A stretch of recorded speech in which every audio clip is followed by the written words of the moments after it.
Ang tunay na paghahanda. Ako po si Father Fidel Pareha at ito po ang ating Christmas special segment, ang Days of Hope.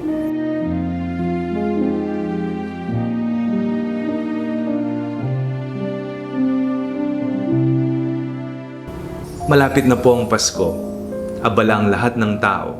Kabi-kabila ang paghahandang nagaganap.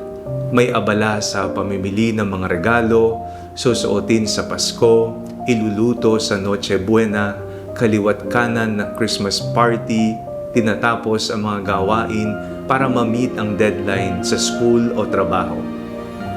Sandali lang. Okay ka pa ba? Aba, wala pa ang Pasko, pagod na ang lahat ng tao. Sa gitna ng pagkabisi ng lahat, may tumatawag sa atin para manahimik, makinig at magdasal. Alamin ang tunay na diwa ng okasyong pinaghahandaan at pinagpapaguran. Naganap ang unang Pasko sa katahimikan ng gabi. Silent night, holy night, sa liblib na lugar ng Bethlehem.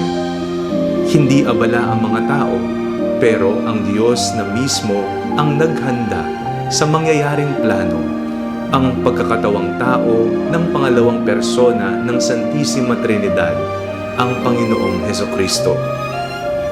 Bukod sa paghahanda natin ng mga panlabas na sagisag ng Pasko, marapat na ihanda natin ang ating mga buhay nang tuluyang makapasok si Jesus sa ating puso. Palamutian ng kabutihan ang puso, pailawan ng pananahimik at pagdarasal ito, sabitan ng awa at pagpapatawad ang ating mga damdamin nang magkaroon ng bagong espasyong matitirhan si Jesus.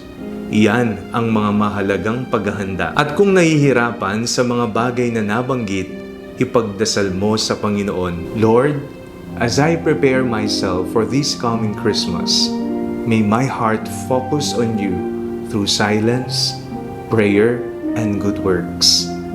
Amen.